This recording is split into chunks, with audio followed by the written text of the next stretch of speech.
guys, my name is Tanuja Sharma. I'm your chemistry teacher and welcome to CTS. आज हम करने वाले हैं ऑस्मोटिक प्रेशर और ऑस्मोटिक प्रेशर नेक्स्ट प्रॉपर्टी है जो हम कॉलिगेटिव प्रॉपर्टी कंप्लीट कर रहे हैं, उसकी नेक्स्ट प्रॉपर्टी है ऑस्मोटिक प्रेशर। तो सबसे पहले बात करते हैं व्हाट इज ऑस्मोसिस। ठीक है, ऑस्मोसिस की बात करते हैं। ऑस्मोसिस इसको समझेंगे, उसके बाद ऑस्मोटिक प्रेशर को समझेंगे, कैसे कैसे सवाल आते हैं वो हम करेंगे बेटा जी। और वीडियो शुरू करने से पहले if you are new to our channel then please subscribe to our channel, and if you have any suggestions for us then you can tell us in the comment section। ठीक है बेटा, सबसे पहले बात करते हैं ऑस्मोसिस। ऑस्मोसिस होता क्या है? तो कैन एनीवन टेल? कोई बता सकता है? अपने अपने दिमाग में सोच लो, ठीक है, सोच के रखो कि ऑस्मोसिस क्या है। ओके, क्योंकि बता तो अभी सकते नहीं हो तुम मुझे, है ना? वीडियो के बाद ही बता पाओगे, अगर बताओगे भी तो सोच के रख लिया सबने? हाँ ठीक है। देखिए बेटा जी, ऑस्मोसिस जो होता है सबने सोच भी लिया है। अब करेक्ट बताना मुझे किस किस ने कमेंट सेक्शन में, किस किस ने सही सोचा था, किस किस का गलत निकला बेटा जी। बिकॉज मोस्टली बच्चों को यहाँ पर बहुत डाउट होता है ऑस्मोसिस में कि है क्या। ठीक है, पढ़ना तो हमें कई जगह होता है। चलिए ये बात नहीं बताते हैं, दैट्स ओके। किसी का नाम नहीं बताना चाहिए, अच्छी बात नहीं है। उन्होंने YouTube पर फाइनली सबको मतलब गलत ऑस्मोसिस पढ़ा रही थी। My sister was studying bye हर, एक टीचर पढ़ा रही थी। ठीक है, और that's a very very good YouTube channel. My sister is preparing for government exam, तो वो टीचर तक ऑस्मोसिस गलत पढ़ा रहे थे। ठीक है, मैं ये नहीं कह रही that's a very very big deal. ठीक है, हो जाती है, टीचर से भी गलती हो जाती है, पर बेटा जी वो डाउट जो है वो आपको मन में नहीं रखना। ठीक है, अब क्या डाउट की बात कर रही हूँ देखते हैं। देखिए बेटा जी, जो ऑस्मोसिस होता है it is a spontaneous flow. Spontaneous flow का मतलब क्या होता है? मैं बोलती जाती हूँ, it is a spontaneous, spontaneous मतलब स्वाभाविक फ्लो। ठीक है, स्वाभाविक फ्लो ऑफ सॉल्वेंट, ठीक है। स्वाभाविक मतलब होता है जैसे मान लीजिए अगर ये मार्कर नीचे गिरे तो ये नॉर्मली ये दैट्स नॉर्मल नीचे जाना। स्वाभाविक मतलब जिस जो टेंडेंसी जो खुद से होता हो वो प्रोसेस। ठीक है, हमें एफर्ट नहीं लगाने, खुद होते हैं। जैसे पानी ऊपर से नीचे खुद गिरता है, ठीक है, नदियां खुद बहती है, हमें एफर्ट नहीं लगाने पड़ते। जो ग्लेशियर्स है एफर्ट हम लगा नहीं रहे हैं, हम चाहते नहीं है वो पिघले, बट वो पिघल रहे हैं ड्यू टू ग्लोबल वार्मिंग। तो ये क्या है? ये सब कुछ क्या है? स्पॉन्टेनियस प्रोसेस है। Okay, so it is a spontaneous flow of solvent particles, solvent particles through SPM। SPM क्या है बेटा जी? Semi permeable membrane. Through semi सुबह से बहुत लेक्चर शुरू हो चुके। परमिएबल मेम्ब्रेन, ये क्या है बच्चा? ऑस्मोसिस है। ठीक है, अब यहां पर आती है सबको कंफ्यूजन क्या है? फ्रॉम, मैं लिखूंगी from dilute solution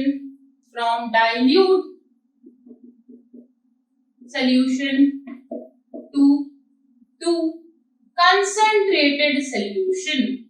dilute solution से कंसंट्रेटेड सॉल्यूशन की तरफ स्पॉन्टेनियस फ्लो होना किसका? सॉल्वेंट पार्टिकल्स का। स्पॉन्टेनियस फ्लो कहां से? सेमी परमिएबल मेम्ब्रेन से डाइल्यूट से कंसंट्रेटेड की तरफ। यही क्या होता है बेटा जी? ऑस्मोसिस होता है। इसका बहुत बेहतरीन सा एग्जांपल आपको मिल जाएगा हमारे घरों में, जब मम्मियां सुबह को क्या करती है? बादाम भिगोती है। ठीक है, या रात को बादाम भिगोती है। ठीक है, रेजिन्स को भिगोते हैं, रेजिन्स माने किशमिश, इनको भिगोते हैं बेटा जी। तो आपने देखा होगा, मान लीजिए ये बादाम का साइज, ये बादाम, ठीक है, इसको मैंने क्या किया? मैंने पानी में डाल दिया, तो क्या होता था? क्या होता है बेटा जी? जो बादाम होता है वो फूल जाता है, राइट? ये देखिए, ये हो गया बादाम, है ना? साइज क्या हो गया? बड़ा हो गया बादाम का। किस लिए हुआ? Due to the spontaneous flow of semi permeable membrane. जो ये ऊपर की मेम्ब्रेन हो गई बादाम की, वो क्या हो गया? सेमी परमिएबल मेम्ब्रेन हो गई। अब सॉल्वेंट पार्टिकल्स जो है कहां से जा रहे बेटा जी? पानी से, बाहर पानी से जा रहे। किसके अंदर? किसके अंदर बोलो? इस बादाम के अंदर जा रहे हैं। इसीलिए जो बादाम होता है बेटा जी, वो क्या होता है, आलमंड जो होता है वो बड़ा हो जाता है, उसका साइज बड़ा हो जाता है, क्योंकि जो वाटर के मॉलिक्यूल्स हैं वो यहाँ से बाहर से कहाँ गए बेटा जी, अंदर। ठीक है बेटा। अब बहुत बच्चों को कंफ्यूजन आता है, मैम बाहर पानी ज्यादा है, ठीक है, ये मैं तुम्हारा कंफ्यूजन बता रही हूँ कि ऑलरेडी ये बच्चों को कंफ्यूजन आ गया होगा कि मैम बाहर तो पानी ज्यादा है और अंदर ये छोटा सा बादाम, ठीक है, तो बाहर तो कंसंट्रेटेड होना चाहिए और अंदर डाइल्यूट होना चाहिए। तुमको दिक्कत यहाँ से नहीं है, डाइल्यूट कंसंट्रेट, इससे दिक्कत नहीं है, तुम्हें दिक्कत होती है जब तुम ये पहचानते हो, तुम्हें लगता है जहां जिसका अमाउंट ज्यादा उसकी कंसंट्रेशन भी ज्यादा, जहां पर तुम गलती करते हो। ठीक है बेटा जी, जहां अमाउंट ज्यादा वहां कंसंट्रेशन ज्यादा, ऐसा जरूरी नहीं है। ठीक है, यहाँ पर भले ही पानी ज्यादा हो, बादाम 1 हो 2 हो, ठीक है, बट आप यहाँ पर समझिए जो वाटर होता है, पानी होता है, इसमें बेटा जी कुछ सॉल्ट डिसॉल्व होते हैं कि नहीं होते? जल्दी बोलो, कुछ सॉल्ट्स क्या होते हैं, डिसॉल्व होते हैं। ऐसी जो बादाम होगा, बादाम के अंदर भी क्या होगा, कुछ फैटी एसिड्स होंगे, अमीनो एसिड्स होंगे, वो क्या होंगे बेटा जी, उस बादाम के अंदर है, राइट, है ना, तभी तो बादाम खाने से शक्ति आती है ना। प्रोटीन का बहुत अच्छा सोर्स होता है, क्यों? Due to amino acids. अभी आप पढ़ोगे, ये चैप्टर भी पढ़ोगे अमीनो एसिड्स वाला, ठीक है, बायोमोलिक्यूल्स में पूरा पढ़ाएंगे आपको, what is protein, protein is made up of the amino acids, वो सब कुछ पढ़ेंगे, पर अभी आते हैं वापस। ठीक है, तो बेटा जी आप समझिए बादाम के अंदर क्या फैटी एसिड्स है, ठीक है, अमीनो एसिड्स हैं, ठीक है, न्यूट्रिएंट्स हैं, तो बेटा जी वहां पर जो कंसंट्रेशन है इन सब के होने की वजह से ज्यादा होती है बादाम के अंदर, और पानी के अंदर क्या है, मिनरल्स, सॉल्ट्स हैं, उनके मुकाबले जो बादाम है उसके अंदर कंसंट्रेशन, बादाम के अंदर कंसंट्रेशन ज्यादा है। जिसको कंसंट्रेशन का मतलब नहीं पता वो कंसंट्रेशन वाले लेक्चर्स जाकर जरूर देखे बेटा जी, because concentration is very basic term, जैसे मूल कॉन्सेप्ट कहीं पर भी यूज होगा, कंसंट्रेशन टर्म कूद कर कहीं पर भी यूज हो जाएगी बेटा जी। बात समझ में आ रही है? कंसंट्रेशन टर्म आप कहीं पर भी आ जाएगी, सो प्लीज किसी को भी अगर डाउट है तो कंसंट्रेशन टर्म अच्छे से पढ़िए पहले। अब आगे आते हैं वापस, तो आप समझिए मेरी बात कि ये डाइल्यूट नहीं है अंदर वाला, ये अंदर वाला कंसंट्रेटेड है, और ये पानी जो है ये डाइल्यूट है। कैसे पता किया बेटा जी? हम इसके नंबर से या अमाउंट से पता नहीं लगा रहे, ठीक है, हम इसके अंदर जो सॉल्ट डिसॉल्व है उनसे पता लगा रहे हैं। ठीक है बच्चा, जैसे कि एक एग्जांपल दे दूं आपको, मान लीजिए एक पानी है, ठीक है, कहीं से पानी, आप नाले का पानी ले लो, ठीक है, नाला मतलब नाला सुपारा नहीं ये जो ये सीवर का जो पानी होता है बेटा जी, ठीक है, आपने ये पानी उठा लिया, ठीक है, और आपने प्योर वाटर उठा लिया, ठीक है, तो आपको क्या लगता है किसमें कंसंट्रेशन ज्यादा है? सोचो, यहाँ तो देख के बता दोगे, पानी काला है, गंदा है, इसके अंदर जो कंसंट्रेशन होगी अमाउंट ऑफ आयंस की वो बहुत ज्यादा होगी देन दिस, है ना बच्चा? समझ लो ना बेटा, यहाँ आप समझ गए ना, बिल्कुल वैसे ही यहाँ पर भी। ओके बेटा, तो यहाँ पर कंसंट्रेशन ज्यादा है, यहाँ कम है, और आपको खुद पता है अब कि बादाम फूलता है, वो श्रिंक नहीं होता। ठीक है, तो osmosis is a spontaneous flow, खुद ब खुद हुआ, मैंने सिर्फ बादाम जो थे वो पानी में डाले, दैट्स इट। ठीक है, इसके अलावा मैं बैठी नहीं, ठीक है, कि नहीं मैं प्रेशर अप्लाई करूंगी, नहीं मैं टेम्परेचर भी अप्लाई करूंगी, नहीं कंसंट्रेशन इतना होना चाहिए। अरे यार दैट्स वेरी सिंपल थिंग, बादाम है, किशमिश है, जो भी ड्राई फ्रूट्स है आप उनको पानी में डाल दीजिए, वो अपने आप सोक अप हो जाएंगे। So that is a spontaneous flow of solvent particles through semi-permeable membrane. कहां से कहां तक? डाइल्यूट से कंसंट्रेटेड सॉल्यूशन। क्या हो रहे हैं बेटा जी? ट्रांसफर हो रहे हैं। Am I clear बेटा? Very good. चलो आगे चलते हैं। चलिए बेटा जी, हाँ ये क्लियर हो गया। अब बेटा जी, अब यहाँ पर एक और चीज समझते हैं। यहाँ पर आपने ऑस्मोसिस समझ लिया, डाइल्यूट से कंसंट्रेटेड, पर ऐसा नहीं है कि सिर्फ डाइल्यूट से कंसंट्रेटेड ही होता है, कंसंट्रेटेड से डाइल्यूट भी होता है। कब होता है देखो समझते हैं। मान लीजिए जो बादाम या किशमिश जो आपने भिगोई थी, इसको आप क्या करिए, इस किशमिश को आप उस किशमिश को जो फूल चुकी है, ठीक है, उसको आप एक काम करिए, नमक के पानी में डाल दीजिए। जब आप नमक के पानी में किशमिश को डालेंगे बेटा जी, तो आप देखेंगे कि जो किशमिश है वो श्रिंक हो गई है, वो छोटी हो गई है, इसकी साइज से भी छोटी हो गई। ठीक है, एक एग्जांपल देती हूँ बच्चा जी, जब करेले करेले बनते हैं घर में, मशरूम बनती है, ठीक है, तो आपने देखा पहले उनमें नमक लगा कर रखा जाता है ना। नमक बहुत मतलब ऐसे पहुंची हुई चीज है ना, ठीक है, बैक्टीरिया किल करने का काम करता है। कि जो भी करेले हैं, जैसे अचार बनाया था पहले करेले और इनका बता देती हूँ मशरूम्स का, देखिए बैक्टीरिया भी किल करता है प्लस ऑस्मोसिस भी होता है। ठीक है, अच्छा एक और चीज, जब हम अचार बनाते हैं तो अचार बनाते हुए बेटा जी उल्टा प्रोसेस होता है।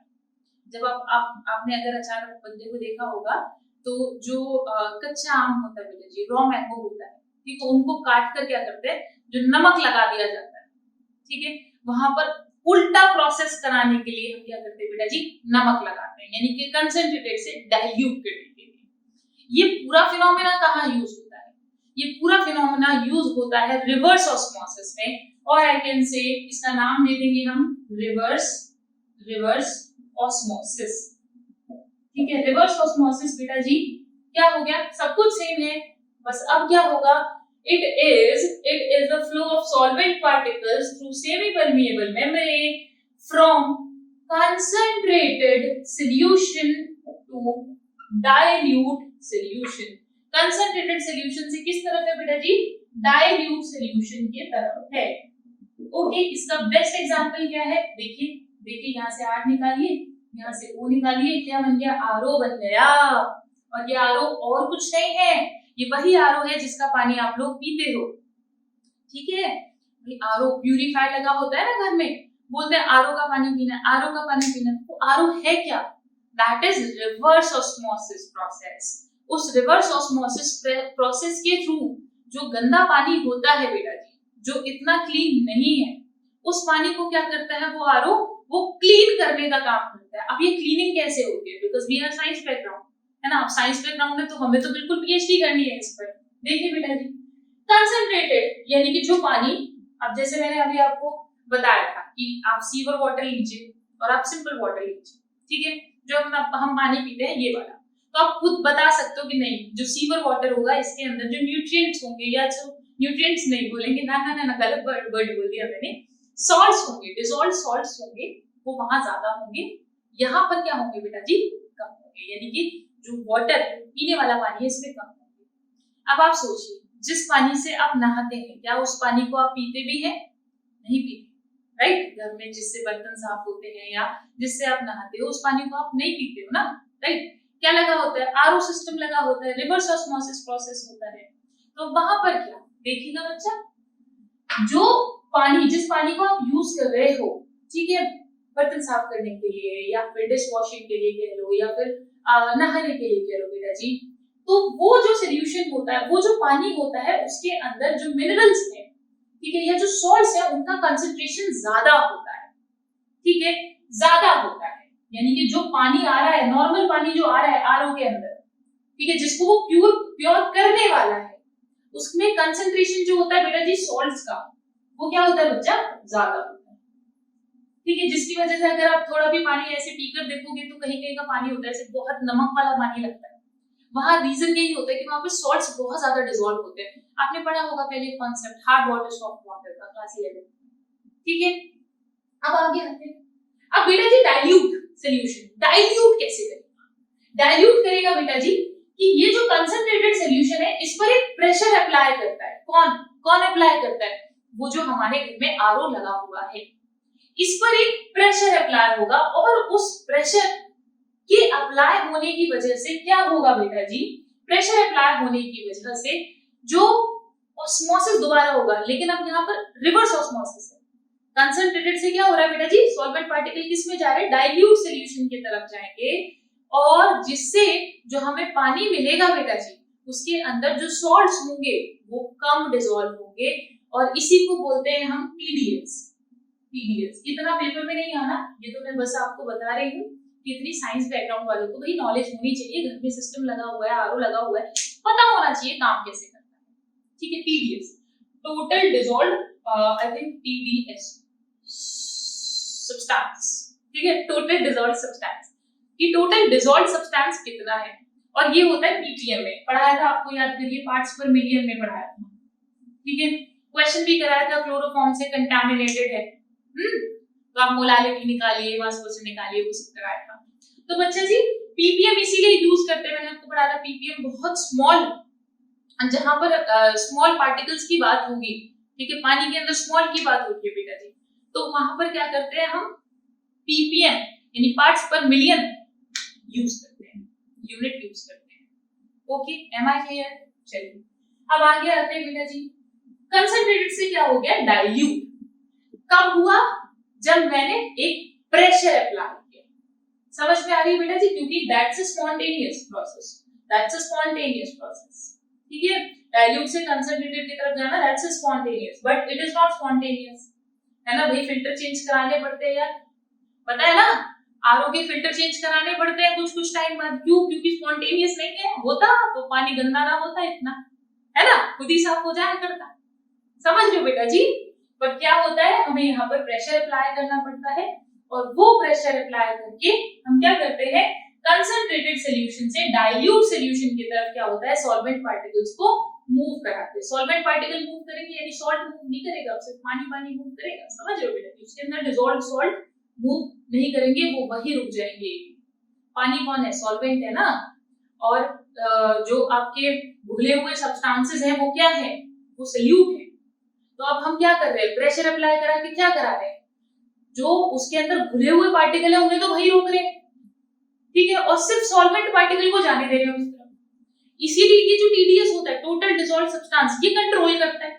मान लीजिए आपने 80 पीपीएम किया तो ये कंट्रोल करेगा कितने जाएंगे, 120 पीपीएम किया कंट्रोल करेगा कितने जाएंगे। और आप देखना टीडीएस जितना कम होगा पानी उतना मीठा लगेगा। इसका रीजन ये होता है कि प्रेशर फिर ज्यादा अप्लाई होता है, और वो टीडीएस जो सेट किया होता है हमने आरओ में, उसके अकॉर्डिंग सब्सटेंस डिसॉल्व होगा। तो मान लीजिए टीडीएस कम पे सेट कर दिए, अगर जितना कम पे सेट कर दोगे बेटा जी, तो उतना कम सॉल्ट्स, आयंस पानी के अंदर डिसॉल्व होंगे। बात समझ में आई, क्लियर हो गई? चलिए बहुत बढ़िया बेटा जी, ये मैंने आपको यहाँ पर ये समझा दिया, ऑस्मोसिस और रिवर्स ऑस्मोसिस दोनों समझा दिए। ओके, अब आते हैं बेटा जी, what is osmotic pressure. Okay, अगर आपको इतना पार्ट अच्छे से समझ में आया तो ऑस्मोटिक प्रेशर न्यूमेरिकल या नथिंग, बस ऐसे समझिए, वो तो इससे तो बहुत ही आसान है। आते हैं बेटा जी, थोड़ा सा पोर्शन और है बस इसका, करते रहेंगे बढ़ते रहेंगे। चलिए चले आगे शुरू करते हैं बेटा जी। देखिए आप लिख सकते हैं, जो भी देखो बेटा, प्रेफर करना नोट्स अपने खुद बना दो। ओके, देखिए बच्चा, if pressure is applied, if pressure is applied on concentrated solution, अगर मैं इस पर प्रेशर अप्लाई करूं तो क्या होगा बेटा जी, ऑस्मोसिस डिक्रीज होगा। ऑस्मोसिस क्या होगा बच्चा, डिक्रीज होगा। अगर इस पर प्रेशर अप्लाई होगा तो ऑस्मोसिस क्या होगा बच्चा, डिक्रीज होगा। अगर ऑस्मोसिस डिक्रीज होगा बेटा जी, तो एक देखना समझना, ऑस्मोसिस अब धीरे धीरे कम हो रहा है, मतलब धीरे धीरे ही होगा ना बच्चा, कंसंट्रेटेड से डाइल्यूट की तरफ धीरे धीरे ही जाए। बट समझना, कंसंट्रेटेड सॉल्यूशन पर जब हम प्रेशर अप्लाई करते हैं तो ऑस्मोसिस ऑफ कोर्स कम होगा, अब धीरे धीरे जाएंगे वाटर के पार्टिकल्स। सॉल्वेंट पार्टिकल धीरे धीरे मूव करेगा, धीरे धीरे मूव करेगा, तो ऑस्मोसिस क्या होगा बच्चा, कम होगा। अब ऑस्मोसिस कम होने पर the pressure at which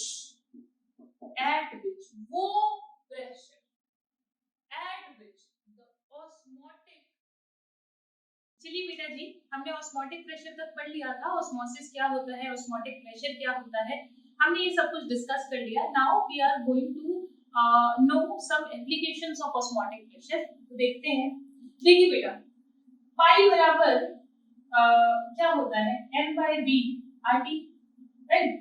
pi equal to क्या हो गया बच्चा, n by v RT। अब यू नो कि पाई को मैं क्या लिख सकती हूँ, CRT भी लिख सकती हूँ फॉर्मूला में। ओके बच्चा, अब देखिए यहाँ पर बहुत इजी सा फॉर्मूला है, आपको क्वेश्चन मिलेगा, क्वेश्चन जैसे कि मैं लिख देती हूँ 60 gram urea dissolved in 5 litre solution, 5 litre solution में 60 ग्राम यूरिया को डिसॉल्व किया गया एट 27 डिग्री सेल्सियस टेम्परेचर। ठीक है, इतने टेम्परेचर पर calculate the osmotic pressure, pi को कैलकुलेट करना है। ठीक है, तो question is very very easy. आप क्या रखेंगे, pi equal to n by v RT, formula रख देंगे and you can calculate this.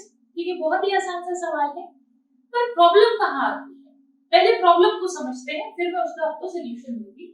तो बेटा जी, जो प्रॉब्लम होती है वो बच्चों को यहाँ पर आती है कि वो यहाँ की जो यूनिट्स होती है, बेटा जी आपको यूनिट सारी सिमिलर रखनी पड़ेगी, तब आपको एक सही आंसर, आपको एक सही कंक्लूजन मिलेगा।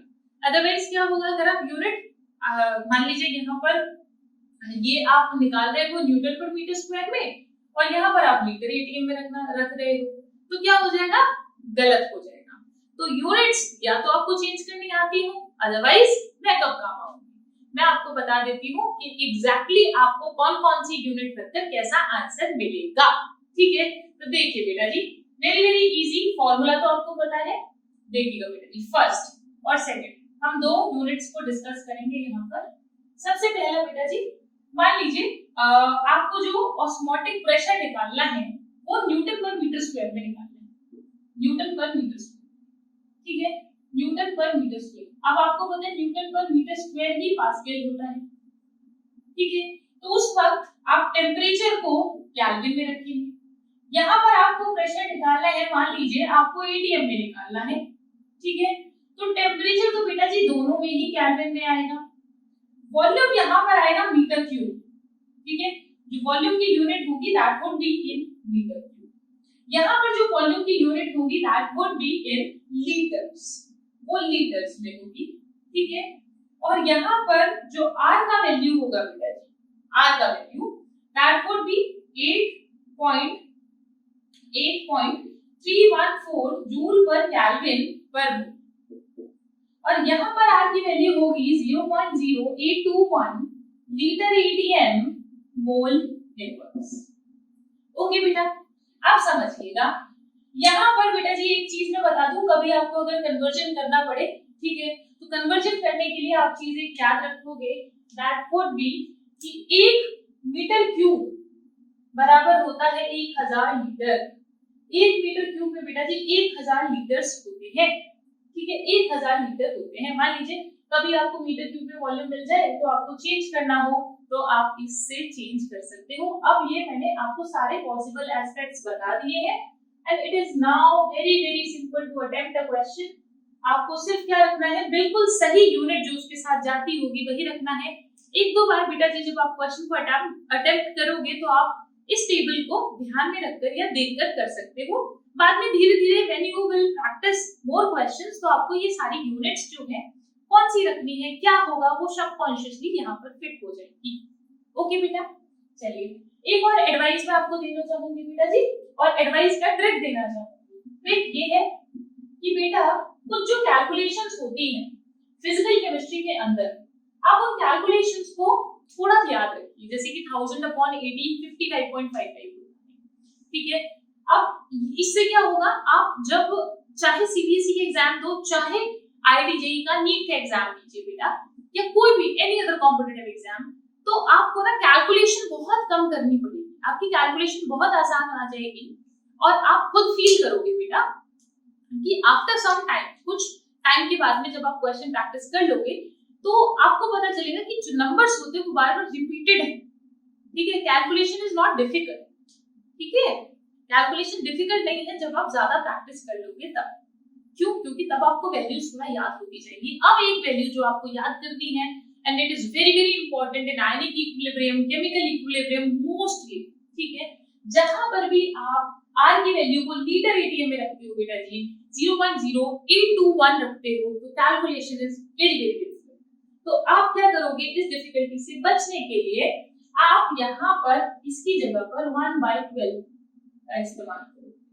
पर ये आप सीबीएसई टीचर को दिखाओगे नहीं, बताओगे नहीं, कॉपी में नहीं लिखोगे, आप क्या करोगे, रफ में सॉल्व करोगे। मैं एक बार बता देती हूँ किस तरीके से। मान लीजिए आपकी जो सीबीएसई टीचर्स हैं, अब मान लीजिए मैं सीबीएसई का पेपर दे रही हूँ and I am a student like you, और ये मेरे पास में क्वेश्चन है, तो मैं कैसे लिखूंगी इसको। तो पाई बराबर क्या हो गया, m/VRT, तो पाई निकालना है, नंबर ऑफ मोल्स निकालेंगे बेटा जी, तो नंबर ऑफ मोल्स बराबर क्या होगा, यहाँ पर मैं लिख देती हूँ 60/60, मास 60 होता है, तो नंबर ऑफ मोल्स बराबर 1 हो गया। टेम्परेचर कितना हो गया बेटा जी, 27 डिग्री सेल्सियस, यानी कि 27 प्लस कितना कितना ऐड करेंगे, 273 ऐड करेंगे, दैट मींस 300 केल्विन, 300 केल्विन। ठीक है, तो ये हो गया 1, ये हो गया 5। ठीक है, बिल्कुल सही यूनिट के साथ जा रहे हैं हम। 5 R की वैल्यू 0.0821। ठीक है, litre ATM, kelvin inverse mole inverse, kelvin inverse mole inverse. ठीक है, और टेम्परेचर की वैल्यू कितनी आ गई बेटा जी, 300 केल्विन। अब आप क्या करेंगे रफ में, अब तो यहाँ पर सीधे कैलकुलेशन करनी है आपको, लेकिन रफ में आप क्या काम करेंगे, रफ में आप जाएंगे, लिखेंगे 1/5 मल्टीप्लाई 1/12 मल्टीप्लाई 300।